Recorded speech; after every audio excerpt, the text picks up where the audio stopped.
Ẹ kú dédé àkókò yìí, ìròyìn yàjóyàjó ni mo mú wá sétí gbọ̀yìn láti iléeṣẹ́ Jígí Alára ìkànnì 24 tó kalẹ̀ sí ìlú Ìbàdàn ní agbègbè Àwọ̀tán. Abbas Afọláṣadé ni oníròyìn yín o. Kí ló fa gbàsgbòs láàrin lọ́kọ-láyà kan o? Ọwọ́ iléeṣẹ́ ọlọ́pàá ìpínlẹ̀ Kánò ti tẹ ìyàwó kan o tó ṣekú pa ọkọ rẹ̀ lọ́jọ́ ìṣẹ́gun tó kọjá ọjọ́ 9 lẹ́yìn ìgbéyàwó wọn o.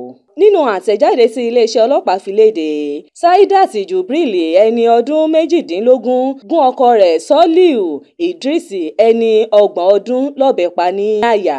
Agbẹnusọ iléeṣẹ́ ọlọ́pàá Kánò SP Abdullahi Haruna Giyawa ní ìṣẹ̀lẹ̀ náà wáyé ní agbègbè Farao, ìpínlẹ̀ Kánò. Ìṣẹ̀lẹ̀ náà wáyé ní aago 12 òru ní ọjọ́ 6 oṣù karùn-ún nígbà tí afurasí náà gún ọkọ rẹ̀ ní ọ̀bẹ ní àyà. SP Giyawa ṣàlàyé o. Ìṣẹ̀lẹ̀ yìí ló ti fa ọ̀pọ̀ awuyewuye ní ìpínlẹ̀ Kánò àti ní àwọn apá ibìkan ní apá àríwá Nàìjíríà, pàápàá lórí ayélujára níbi tí ọ̀pọ̀ èèyàn ti ń fi ẹ̀dùn ọkàn wọn hàn. Àwòrán àti fọ́nrán ṣe àfihàn ọ̀pọ̀ èèyàn tó wà ní ilé tọkọtaya náà ní ọjọ́ ìṣẹ́gun o. Ohun tó ṣẹ̀ wá lọ́wọ́ ni pé ìṣẹ̀lẹ̀ náà wáyé lẹ́yìn ọjọ́ 9 tí wọ́n ṣe ìgbéyàwó wọn tán.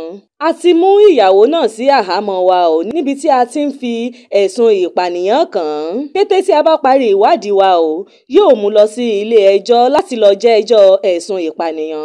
SP Giyawa ṣàlàyé bẹ́ẹ̀ o.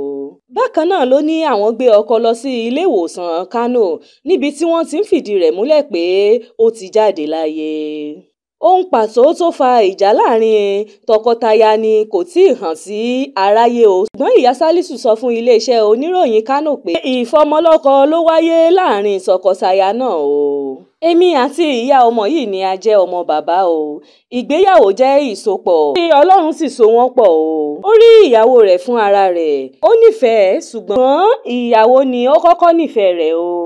Bàbá olóògbé náà ní òun ti forí jìn afurasí tó jẹ́ ìyàwó ọmọ rẹ̀ o, tí òun kò sì ní pè lẹ́jọ́. Kò ní jù báyìí lọ lórí ìròyìn yàjóyàjó fún ti àkókò yìí. Ẹ máa bá wa subscribe sí ìkànnì Jígí Alára ìkànnì 24 tó kalẹ̀ sí ìlú Ìbàdàn ní agbègbè Àwọ̀tán. Abbas Afọláṣadé ni oníròyìn yín. Ẹ ṣé púpọ̀.